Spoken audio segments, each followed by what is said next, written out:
So I think let's start. Hello and welcome everybody. For those of you who don't know me, my name is Albert Kehrer and I'm on the board of PROUT at Work, and I'm very happy that Harriet Green is here today to join me from Thailand for the breakfast edition of our lunch talk format. Hi Harriet, great to have you here. Thank you. It's great to be here. Sorry it's early for some, but very happy to be here. Excellent. Our lunch talk formats are part of the PROUT Performer projects, through which we aim to give visibility to queer people and proud allies in the workplace. And before we start, I think I have to introduce today's guest. It's a very long introduction because Harriet has been very long in the business and has done a lot of great jobs. So Harriet Green is a globally recognized business transformer, philanthropist, and committed to advocate for inclusion. Over the course of her career, she has held major international leadership roles, including chairman and CEO of IBM Asia Pacific, CEO and board member of Thomas Cook and Premier Farnell, and senior vice president at Arrow Electronics. Harriet also served on the UK Prime Minister's Business Advisory Board from 2010 to 2016, and for this has been honored with the Order of the British Empire for her contributions to the electronics industry. She was featured on the Involve's Heroes Women Executive Role Model list from 2017 to 2019, recognizing her dedication to advancing diversity in the global workplace. Since 2020, she has been a global top voice on LinkedIn, where she drives conversations on climate change, AI ethics, and the future of work. Deeply committed to social impact, she is the executive chair and founding trustee of Mission Beyond, supporting 1 million young adults from underrepresented backgrounds into employment. Her philanthropic work spans from community initiatives in Norfolk and a school she helped establish in Thailand. Harriet is also a vocal ally to the global LGBT+ community and an active mentor, coaching 33 leaders from various industries. She brings together extensive international leadership experience, a strong commitment to inclusion, and a clear focus on creating opportunities for others. Harriet, again, a very warm welcome and thanks for taking your time to have this chat with me. It's a great pleasure. From the list I just mentioned, you must be very busy. Yes, I am. I mean, I think it's an amazing privilege to be able to use the skills that you've learned in business, in different sectors, in leadership, in everyday life, to mentor, to business coach, to give, to help. And that makes me busy because I like to do it, but it is a real privilege as well. So we will start in a minute with a couple of questions, but for the audience, the information, if you come up with questions, please do not hesitate to ask them via the Q&A button at the bottom of your Zoom app. We will certainly try to answer them either right away or at the end of the session. Please do not use the chat for any questions. Please use the Q&A button. So let's start with my questions. Harriet, what personal experiences or influences have shaped your perspective on equity and inclusion over your career, and why did you decide to be outspoken about diversity topics? I think that quite recently, in October, I think the 16th, I did a TEDx talk, and the talk was about this sort of question about intergenerational learning from, different people. And I said in that talk that for as long as I can remember, I've been passionate about being with people, working with people, hanging out with people who are very different to me. And maybe that was because I couldn't find anyone like me in the tiny little village in the Cotswolds where I grew up. But it has always been very natural to me to be interested in what makes people unique. And then I think in business, very, very quickly, in my first job, I realized that if you have a diverse team, you know, that because of someone's different age or sex or color or creed or sexuality or gender identity or physical or cognitive abilities, that if you put everyone together, you usually get great solutions.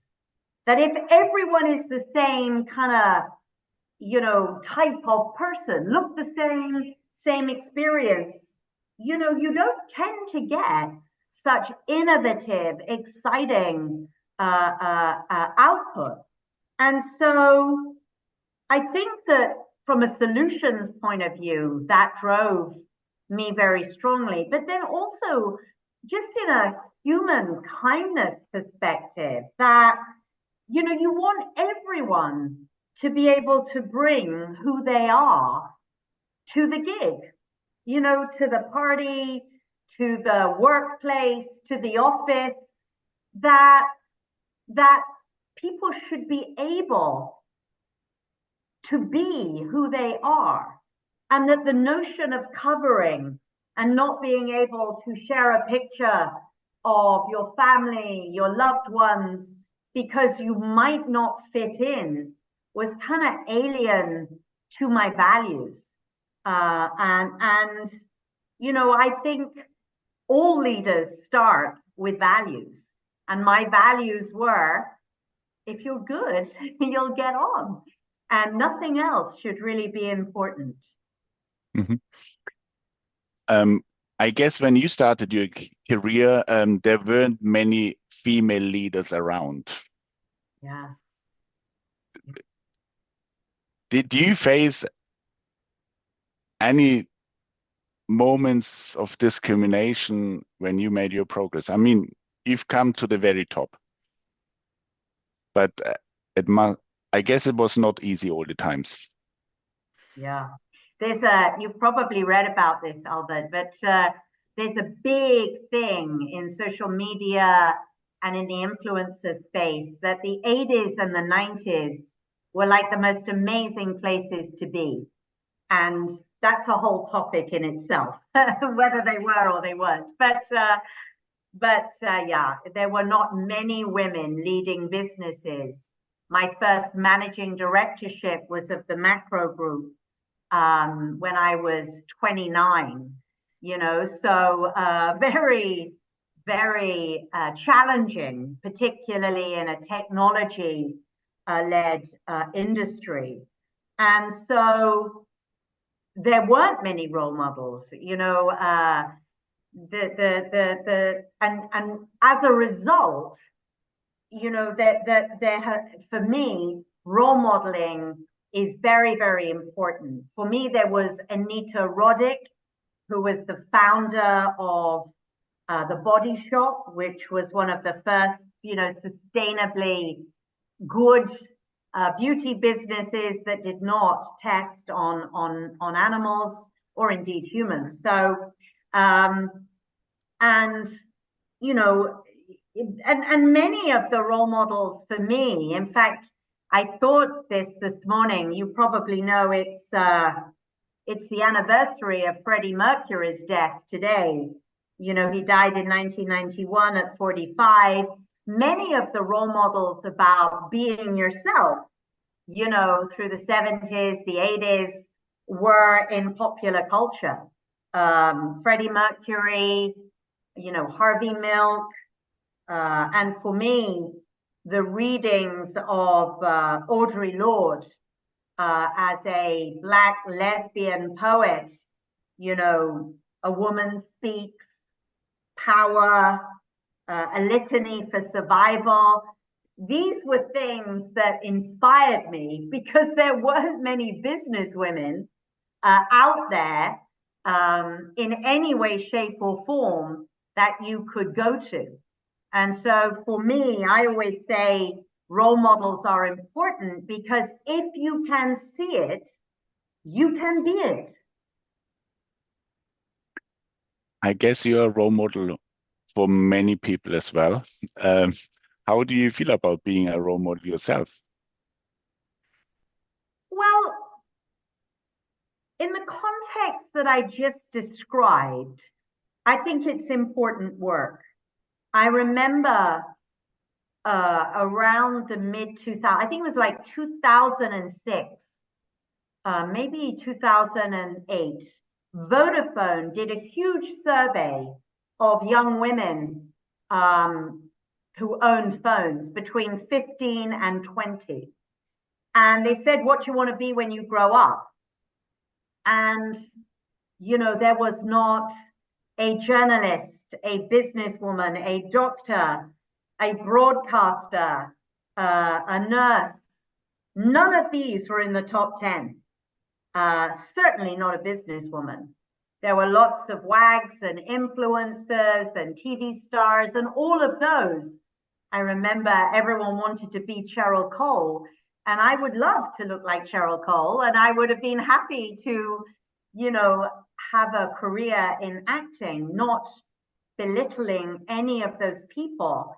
But when your organization or any others ask me to talk, if there's just one person on this call today who will feel differently, will feel stimulated, will feel better because I shared my experiences, that's my responsibility, particularly in these tough times. So, you know, my children would say, role model, you have so many human flaws, you know, you have no humor. Why would anyone, you know, think you're a role model? And that's probably true, but also it's a responsibility to talk about things that are important in the workplace, in leadership, around all of us being who we are and being able to bring who we are to every occasion without fear of retribution or being ghosted or gaslighted or whatever. You know, it is important that I speak up and speak out often. Mm-hmm. You've been recognized as one of the most powerful women in business. What advice would you give to queer individuals aspiring to lead in spaces that weren't built for them?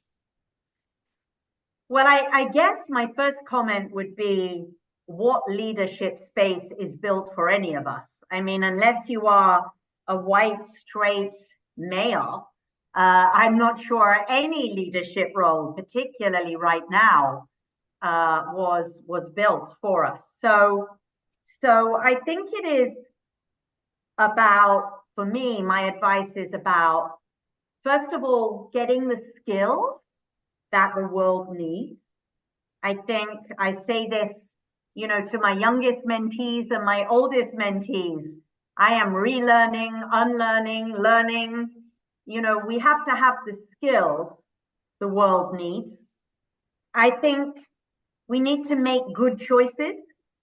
You know, by that I mean, if who we work for, the individuals, the companies, our partners, those who help us. I think we have to just navigate very thoughtfully. And I have always said, you know, work for people you trust, you believe in, who will develop you. Work for companies where you look at their diversity and inclusion record and you look at the senior team and you say, really? Is there anyone like me there? If not, look somewhere else. If so, you know, then maybe you will flourish because you have the skills, and if you're good, you'll get on. I will give you an example. In the 1980s, there was a very breakthrough British TV show called Juliet Bravo. And it was about being a policewoman in Britain. And I was so impressed with this actress, Stephanie Turner. And I thought that maybe I could do some civil good. And I remember going for some early interviews and trying to take my own advice that I give now, looking at the number of senior women running police forces in Britain, looking at their records and looking how they seemed. And I decided this was not a good place for my talents. It was a good decision because nothing has really changed in Britain in policing with women since the 1980s. And every time I put myself forward as an advisor for the Met, for wherever, you know, I do it because I think they should choose me, and they still don't. That's not, I'm not being negative. I'm just saying good choices, do your research, be amongst people that you feel you can trust, who will develop you because of who you are, not despite, but because of who you are. And, you know, you can, or in this, one of the great things about this age is you can check easily. You know, the internet is not a poisonous environment, you know, that kills all. It provides great information and data, particularly in Germany, that we all need to know. So good choices, good decisions, people you trust, but for everyone, get the skills the world needs. Then you will be so valuable, as well as all your great talents, skills, and differences, because we are all uniquely different, right? Looking back, were there moments in your career when inclusion efforts surprised you with their impact, either positively or negatively? Yeah, I thought this was a brilliant question. And I think that when I was asked at IBM to be the ally, the advocate, to be the spokesperson for the queer community, you know, I was asked, I was honored, and I was just proud. You know, IBM has had a history of working at this. It takes a long time to get it right, and not everyone gets it right. And we take a step back and then we take a step forward. And I remember at my first meeting, I got in such a pickle about the badges, the labels, the right things to say. And one of my dear friends at IBM, Ella Slade, who's no longer there, she was very active in recruitment, a leader in the queer community. And she said, Harriet, don't worry. Don't worry if you say something wrong, use the wrong pronoun, just get, you know, flummoxed. Your heart and your kindness will shine through. And so I think that goes for every, you know, difference that we have. And I am always surprised how being kind, being, you know, vulnerable, you know, today on the internet, I think because of Freddie Mercury, there was a huge amount of coverage of Diana, Princess, hugging a child born with AIDS, and what that did for, you know, the bias of you can't touch someone with AIDS, the ridiculous, brutal, unkind thinking that people had through ignorance. So I always think that kindness shines through. And I always think saying it, you know, when you are representing your company, that is a company that believes in its core values that because of who you are matters. You know, of course, at IBM, you kind of got to be smart. You kind of got to have the skills IBM needs. But you have a platform.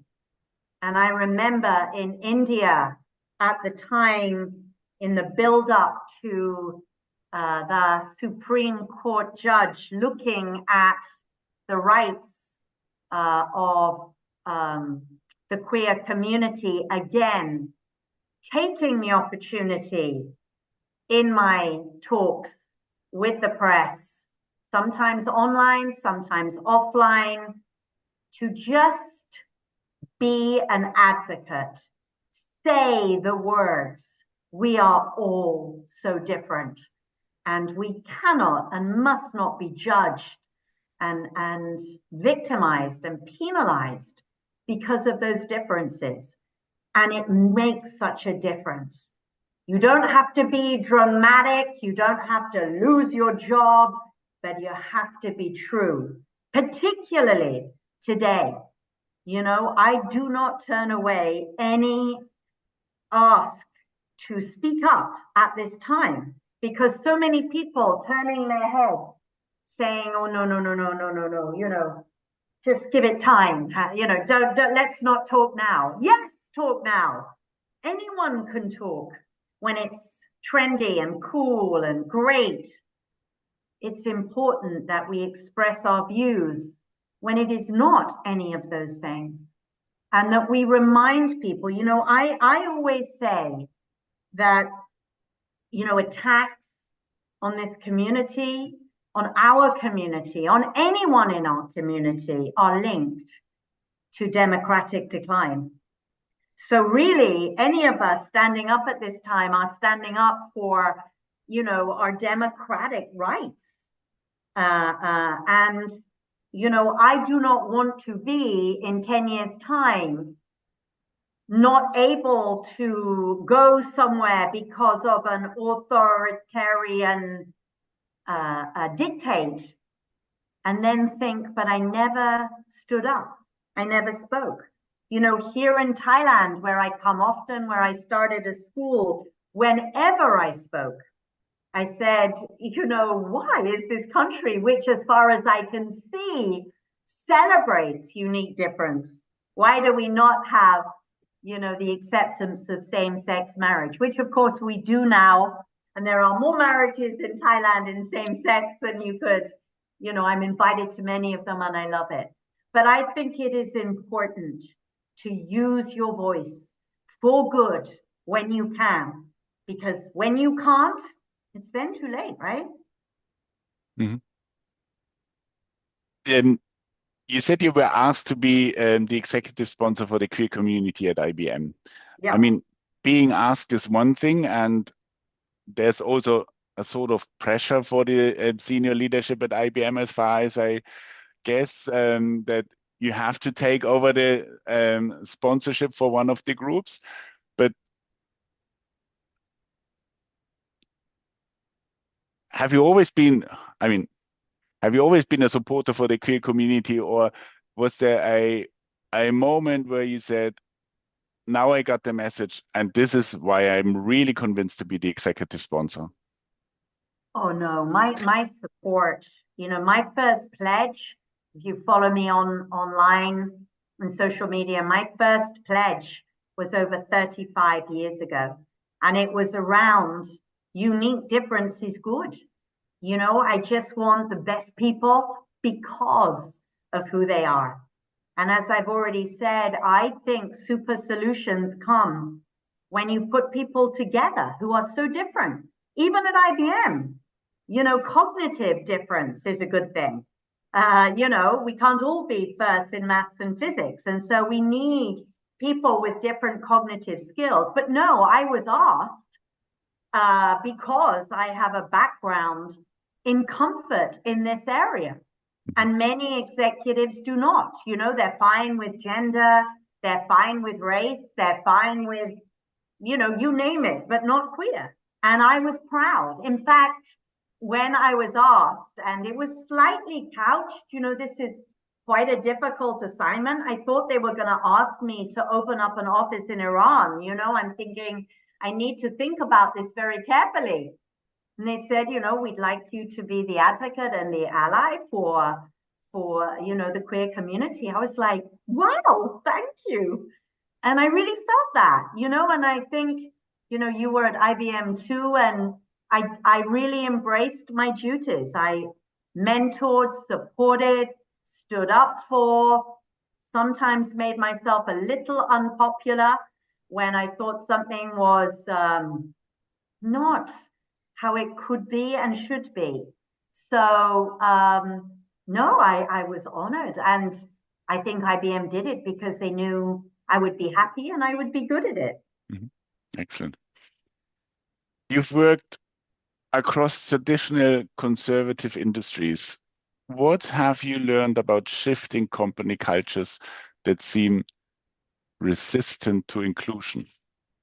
Well, I think there's different strains of resistance. There are some, I'm in Southeast Asia, and there are some countries in Southeast Asia which still, I think the penalty of death for being queer is still there in Indonesia. But, we have great progress in Singapore and in Thailand, etc. So there are different forms of resistance. There's government resistance, there's religious resistance. I have never run businesses across the Middle East. I have run businesses across Africa. But I think corporate resistance is totally unacceptable to me. Having said that, I think I only want to work with companies whose values match, not perfectly. I mean, I'm a realist. You can't operate in corporations, being Joan of Arc and expect to live. It's going to end as badly for me as it did for Joan, because maybe she could have gone about things. I don't know why I'm talking about Joan of Arc, but anyway, you said make it personal, and I'm a medieval historian, so I often think of Joan of Arc. But corporate resistance, if you are working for the right company, if you are hiring the right people, then corporate resistance is not acceptable. And at this time, the reason I try and do one of these, Albert, every day is because too many people are saying, I just lower my head below the parapet. It's not popular to hang out with, a community that's not white, straight, male. We don't want to do that. I think you have to be more visible, more outspoken, more championing, more supportive, more mentoring, more networking, more, because it will turn. My favorite quote, which I have lived, not quite died by, but lived by, is every storm runs out of rain. And this storm precisely will run out of rain when a new president is elected and the sycophants, get to change their coat again. But of course,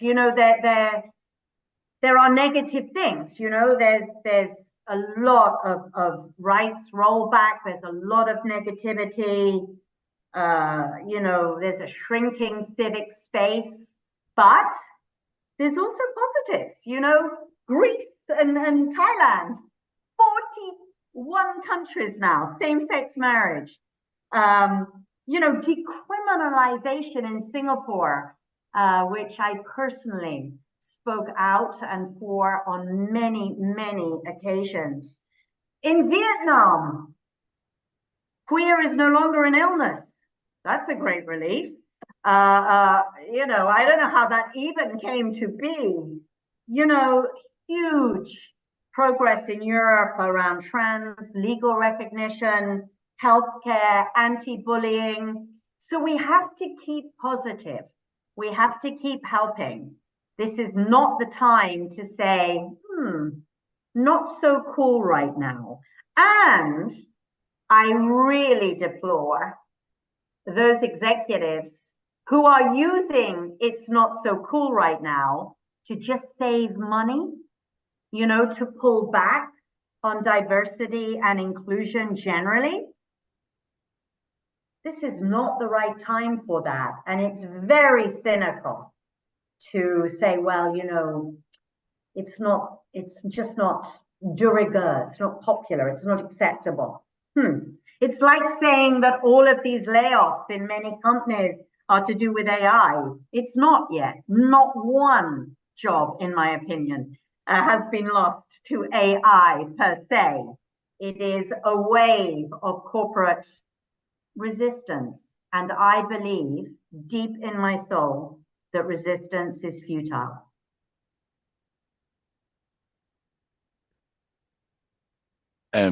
One can feel that you have a lot of energy when energy about diversity and inclusion. I'm also someone who's very positively thinking, and I always see the light at the end of the tunnel. But still, currently, we face leaders who are not supportive anymore due to this one president that got elected, and he puts a lot of pressure. And yesterday I heard about one company that is not, and it's a very German-based company, and they are not doing participating in the Pride Parade next year because of this president, which I find very strange. Nothing to say, I know. From your experience, how do board members and executives need to evolve in mindset, cultures, and skills to lead for equality? How can they be mobilized to go beyond performative gestures and take a real accountability for queer equality? Yeah. So I think I go back to where I started, Albert, to a degree. For me, in the boardroom, I've sat on some of the world's greatest boards. I think there are two axes of good here that I articulate. The first is there is a world shortage of people with the skills that we need. I'm not just talking technology skills.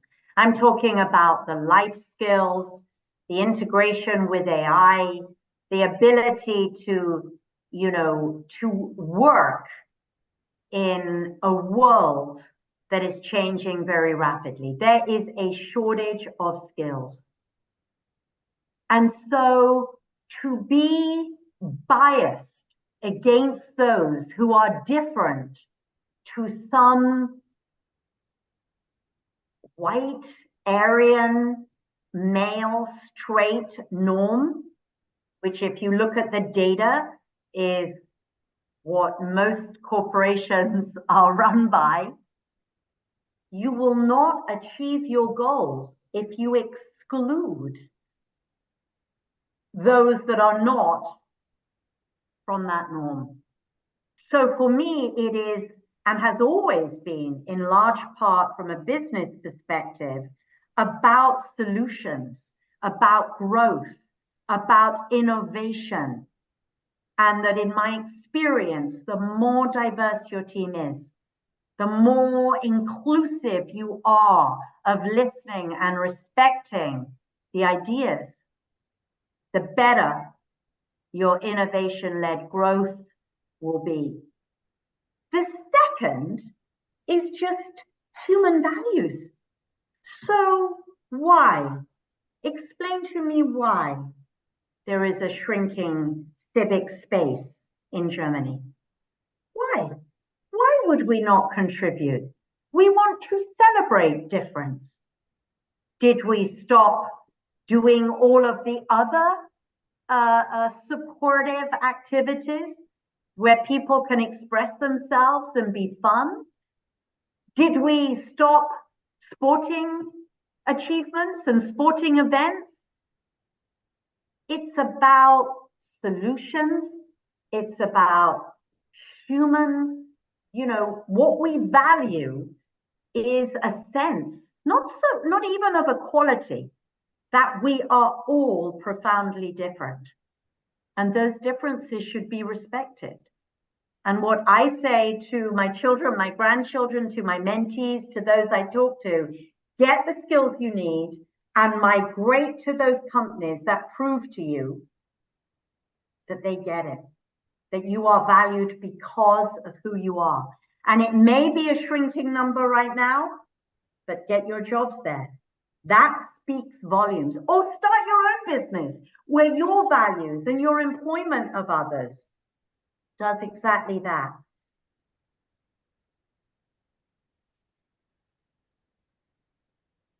One can't disagree. I have a question from the audience. Okay, good. How can we encourage our leadership, over 80% are male in Germany, to make real progress on equity in leadership? I think, I'm a huge believer in our rights. Recently, close to where I live, the government withdrew their support for an amazing center that takes care of the old, those with dementia. It's run by amazing, amazing people who have compassion. We have great equipment, cognitive, new age equipment to stimulate the memory. And we marched on City Hall. And I believe that we should march, vote with our feet, and work for the companies that do have a really great diversity and inclusion mandate that can prove to you that they're worthy of you. And there are companies in Germany, many of them. There are companies more in Europe than in the US. Or now is a great time to be an entrepreneur because your skills didn't change. In fact, your skills, my skills, are an innate part of who I am. It's all entwined in this amazing way. So vote with your feet, work for the companies that deserve you, and get the skills that the world needs. Another question from the audience. Are there approaches you recommend on how to set the ground for marginalized groups to get the education, skills, networks to get to the key position from which they can really thrive? I think it is back to this question of really valuing who you are and only doing work or working for those companies that deserve you. And when they deserve you and you get in, you proving that not only do you work hard and that you're good, but that you want to mentor and network and coach and volunteer. I am huge on volunteering. Giving of your time for nothing to help others outside of the workplace, in the workplace, so important. But you've got to start, and there's no point in my humble experience working in a company where the CEO does not believe in any of the things that you and I believe in, Albert. There's no point.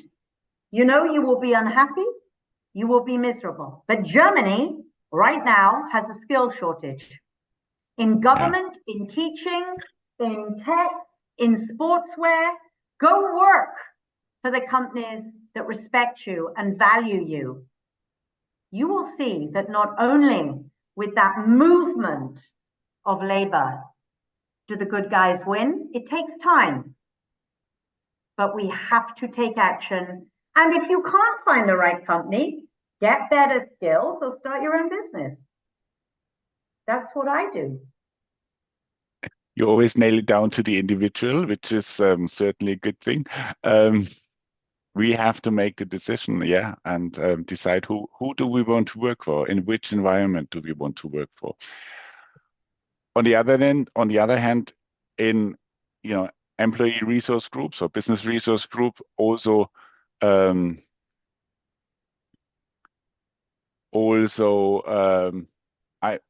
very much convinced contribute to change corporate culture and help that things change, that queer people can also find their place in a company. Absolutely.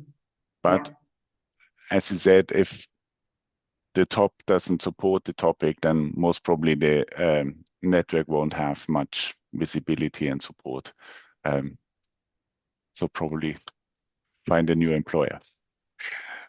Before I come to my very last questions, I invite people to ask more questions through the F&A button or Q&A button. There's one more which I will ask in a minute, but just to remind the audience.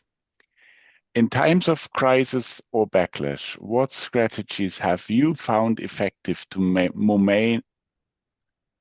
maintain momentum for equity work? It's not always easy in these times to keep on working for the topic. Yeah, I think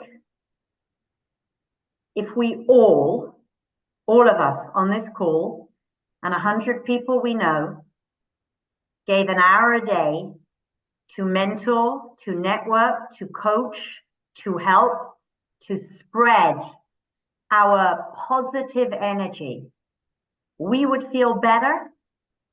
And it's like a set of synapses firing. It could be programs at work, programs in the community to support lonely, disenfranchised queer people. I think I look at it as, what can I do myself every day to help a little? And hopefully that makes some difference to the 16 people on the call and all of the great people at PROUT that, feel good. And when we send this out as a recording, that we help someone. It only needs to be one person, in my opinion. From that, a multiplier is possible. Mm-hmm. What gives you hope? What emerging signs or trends make you optimistic about progress towards queer equality? Do you know that the single most important thing that makes me so hopeful is a whole generation of young people for whom, being interested in the world and individuals because it's different. I think generationally, our youth are just not interested in unpicking every little difference that exists. They're interested in learning, being curious, being open, finding people that help them learn, create, innovate, because so much has happened. Since Harvey Milk and Freddie Mercury, we've got equality, same-sex in marriage, it is not a good time. I'm not being la la land sugarcoating. But if you look at the graph, if you look at progress, and if we all do an hour a day, we'll get there. We will get to a place where, because of who you are, because of our different ages and sex and color and creed and sexuality and gender identity and cognitive and physical abilities. Thank you. That it's because of who we are that counts. 2 questions from the audience. Isa is working for a US-based corporate company. What are your tips for her to support her fellow queer colleagues on the other side of the pond, her being still to to somehow safe in a somehow safe situation in Europe? Yeah, I think just as I said earlier, now is the time to have early morning, lunchtime, or evening networking, mentor any one of them that is really struggling with the hate or the rollback. Now is the time to make your red thread strong. Find a way. It doesn't have to be 100 people, could be 2. Do it. Do it now. Okay. And the last question, as a leader that has worked all over the world, would you say that there is also a possibility that the cultural rollback against diversity initiatives coming from the US and the Western world is only the start of a landslide that is going to shift perspectives in general? Isn't there a new rise of uncovered and more broadly accepted cruelty in the world? Not the most optimistic question at the end, but... I guess I generally have a deep belief and that human nature, that all of us can help light the way and show the way and, confront hate with love, confront ignorance with knowledge, being kind, being strong, being there. No, I don't think this is a landslide towards hate any more than I think that robots will take over the world. So I don't share that dystopian view. I choose to be happy and to do good where I can. And I really encourage you to also do the same. Thank you very much. It was a fantastic final word. I am at the end of my questions, and also there are no more questions from the audience. I guess the audience agrees with me that, Harriet, this was fantastic, and you are a very engaged person and an absolute great ally. I personally feel very, very happy that you took the time to talk with me. Honestly, it was a lot of fun for me, and I'm sure many people now have a lot they can take home from your thoughts, especially, hopefully also allies. Harriet, thank you very much for joining me today. Thank you. Thank you for having me. And I hope something has landed somewhere that helps. For our audience, we usually announce the next lunch talk here, but we will be taking a short break. However, follow us on social media and LinkedIn to stay informed about our upcoming events. And today's video, as Harriet also mentioned, will be available to watch through our YouTube channel from tomorrow on. And I recommend to spread it to people who should have attended this call. Thanks very much for everybody attending the call, and goodbye. Thank you.